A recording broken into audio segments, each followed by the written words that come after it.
The day I laid my husband to rest, I thought the worst was already behind me. I thought the pain in my chest was just grief doing what grief does, hitting in waves, taking whatever strength I had left. Family hugged me, friends whispered that they were praying for me, and I tried to hold myself together because that's what people expect of you when you're the one wearing black. But as I walked out of that funeral home, still holding the last flower from his casket, my phone rang. And it wasn't a relative checking in. It wasn't someone offering comfort. It was my husband's boss. His voice was tight, like he was forcing the words out. He didn't offer sympathy. He didn't ask how I was holding up. All he said was, "You need to see this." And in that moment, something inside me shifted. Not because I understood what he meant, but because I could hear something in his tone that didn't match the polite faces I'd been surrounded by all morning. I remember standing there in my heels sinking into the grass, thinking, why today? Why now? But I went. I didn't know it yet, but that single phone call would drag me into a world my husband never meant for me to step into. I thought I was walking into a conversation. I didn't realize I was walking toward the truth about how he really died. If you're here, stay with me. Because by the end of this story, you'll understand why I could never go back to who I was before that call. And before we begin, make sure you subscribe so you don't miss what comes next. At the funeral, I stood by David's casket while a row of polished suits from Quantum Solutions lined the front pews, nodding with practiced sympathy as his VP, Marcus Delacroix, said, "At Quantum, we were a family," then glanced down at his phone between sentences. Hours later, when the last casserole offer faded and I finally stepped into the quiet of the parking lot, my phone lit up with Richard Quantum. I answered, and he started with, "Aria, I'm so sorry about David." But his voice shook in a way that didn't match the polite words. After a long breath, he said, "You need to see this." I swallowed and asked, "See what, Richard?" And he replied, "I can't explain it over the phone. Please, just meet me tonight." My legs felt like they could give out right there in the dark, but I said yes, because whatever he was afraid to say after my husband's funeral, I couldn't ignore. The coffee shop Richard picked was one of those highway places with buzzing lights and coffee that tasted like burnt nerves, and when I walked in, he was already there, hunched over a paper cup, looking like he hadn't slept in days.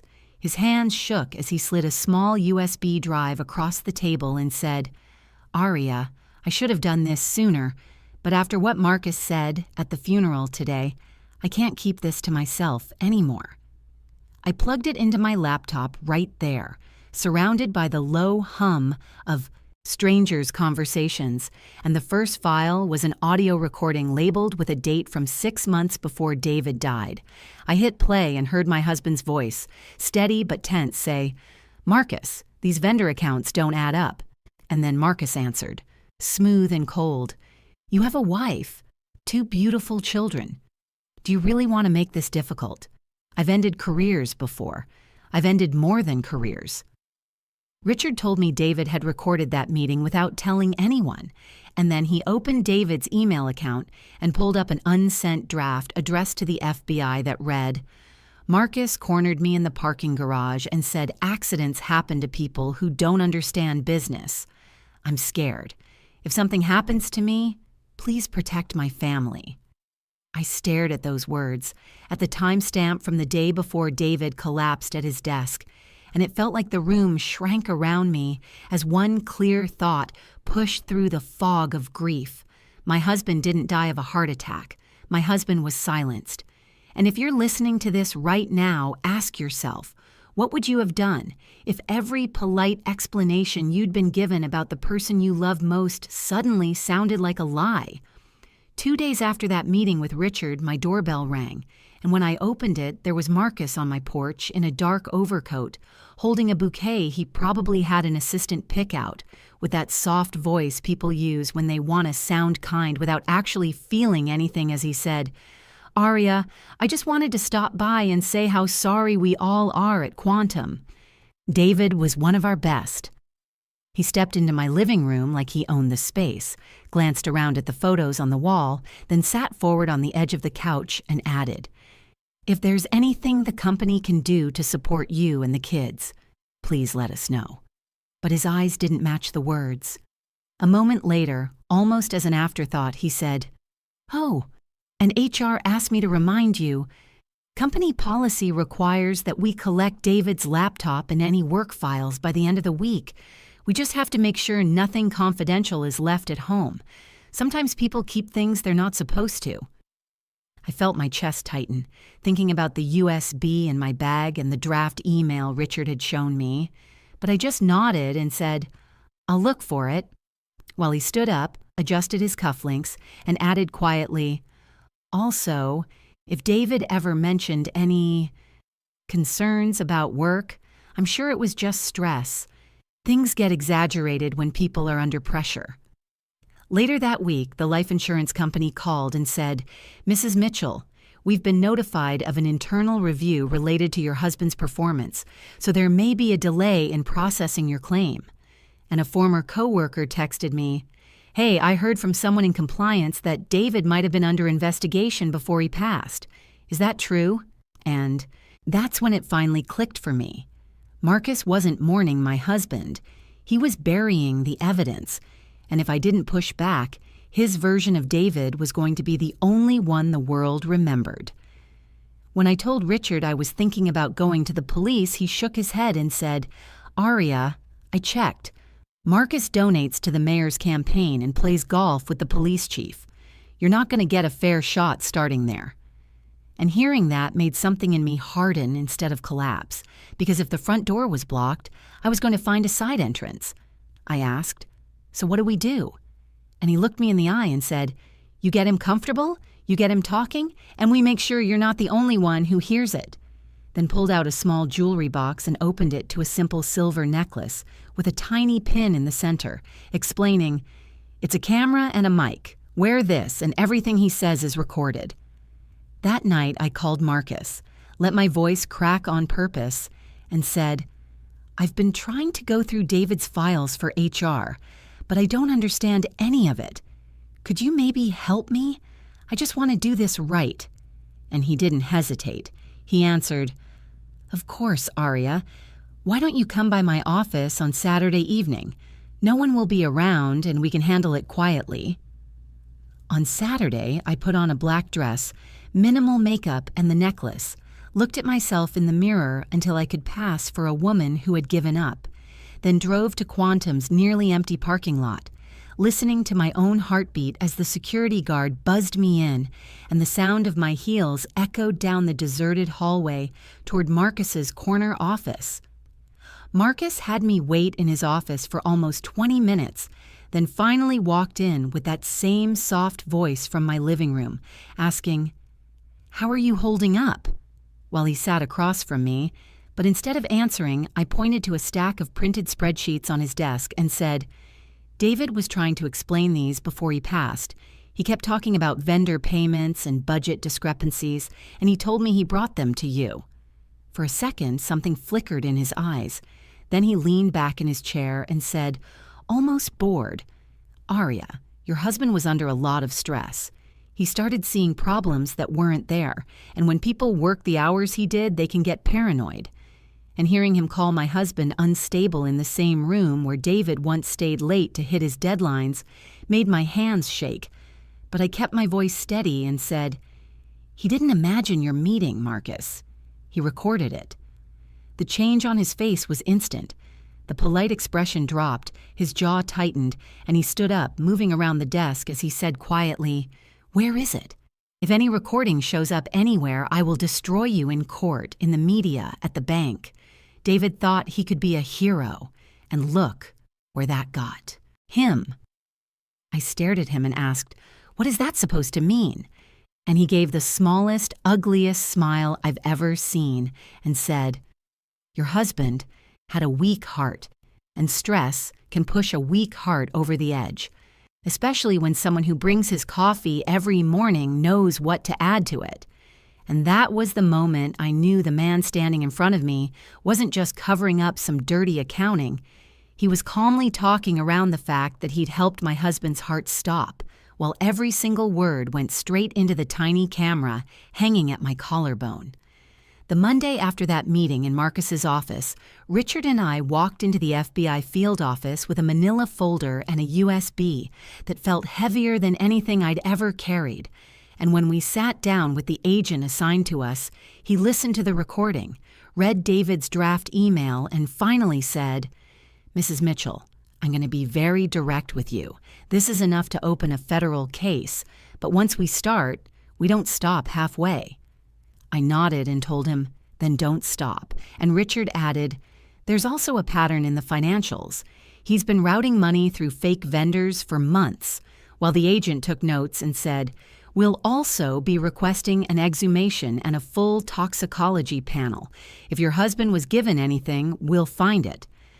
Before we left, I reached out to an investigative reporter David used to respect and said, "I'm not asking you to publish anything yet, but if what the FBI finds matches what's on that drive, people need to know." And she replied, "If half of this checks out, it's not just a story, it's a warning." In the first week, the FBI showed up at Quantum before sunrise, boxed up computers, and walked Marcus out of a boardroom in front of cameras. In the second week, the medical examiner called and said, "Mrs. Mitchell, your husband had a high level of digoxin in his system, and he was never prescribed it. This wasn't a natural heart attack." By the third week, the HR director, Jennifer Barnes, sat down with federal attorneys and, in exchange for immunity, admitted she'd been told to stall my insurance claim and help rewrite David's file. And by the fourth week, more employees came forward with their own stories of threats and accidents. While the news ran footage of Marcus being led away in handcuffs, and I watched the carefully polished world he'd built start to crack on live television. By the time the indictment came down, the list of charges against Marcus sounded longer than some people's resumes. First-degree murder, wire fraud, embezzlement, conspiracy, and witness intimidation. And when the judge read them at his arraignment, he only glanced once toward the gallery where I sat, before entering a plea of not guilty in a flat voice. The prosecutors asked for him to be held without bail, arguing, "Your Honor, the defendant has access to large sums of money, a history of manipulating records, and a clear motive to flee." And when his attorney pushed back, the judge said, "Given the scope of the alleged fraud and the ongoing investigation, the court will order that all known assets remain frozen and bail is denied." And the sound of the gavel felt like the first real boundary anyone had ever set on him. Before the trial even started, his wife filed for divorce, and according to a reporter who called me later, told the court in her own case, "I had no idea what my husband was involved in, but I refused to stand next to him now," which somehow felt like one more piece of his life slipping away. The trial itself lasted 3 weeks, with the jury hearing David's recording, Marcus's own words from the PIN camera, and the toxicology report. And when the prosecutor played the clip where he joked about knowing what to add to David's coffee, the room went so quiet you could hear someone shift in the back row. My testimony was last, and when the judge finally sent the jury out, they were gone just 4 hours before coming back, with guilty on all counts. And at sentencing, the judge looked straight at Marcus and said, "For your calculated actions and the harm you caused, this court sentences you to 35 years in federal prison." And as they led him away, I didn't clap, I didn't smile. I just breathed for the first time in months, knowing that the man who took my husband's life would spend the rest of his useful years behind bars. After the sentencing, people kept telling me, "Now you can move on." But grief doesn't follow a court schedule, so the first thing I did wasn't celebrate. I found a child therapist and sat in a small office while my son asked, "Is Dad still mad at his boss?" And the therapist gently answered, "Your dad isn't mad anymore. He's safe now, and our job is to help you feel safe too." While the criminal case was closing, the civil attorneys were still working, and one afternoon my lawyer called and said, "Aria, Quantum has agreed to a settlement of $12 million and a formal acknowledgement that your husband raised legitimate concerns they failed to act on." And when I hung up, I cried, not because money fixes anything, but because it meant someone, somewhere, finally wrote down in legal language that David was right. Out of that, the idea for the nonprofit came almost naturally. I filed the paperwork to start a foundation for families of whistleblowers who never came home, and at our first support group meeting, I sat across from another widow who twisted her wedding ring and said, "My husband reported safety violations at his plant and fell from a platform 2 weeks later." And I heard echoes of my own story in hers. When we helped her cover her legal fees and connected her with an investigator, she hugged me on the way out and whispered, "Thank you for making sure what happened to David means something." And in that moment, I realized I wasn't just surviving what Marcus did anymore. I was building a life where my husband's courage was the starting point, not the end. The first time we visited David's grave after the trial, the grass around the new headstone was still a little uneven, like the ground was getting used to holding the truth, and my daughter Emma traced the letters with her fingers and read out loud, "He stood for truth, and truth prevailed," then looked up at me and asked, "Mom, do you think Dad knows what you did?" I swallowed and told her, "I don't think your dad ever wanted me to have to fight this hard, but he'd be proud that we didn't let anyone turn him into the villain of his own story." And she nodded slowly, like she was tucking that answer away somewhere safe. Standing there, I found myself talking to him in my head the way I used to when he worked late. And what came out, almost without thinking, was, Marcus thought I was just a grieving widow, you know. He thought I'd roll over, that I'd hand him your laptop, let the rumors stick, let the company rewrite what you did. He thought wrong. I told David that Marcus was in a cell now, that the company had been forced to admit what happened, that other families were getting help because he refused to look the other way. And for the first time, the cemetery didn't feel like the end of the story, just the place where the cost of it was written down.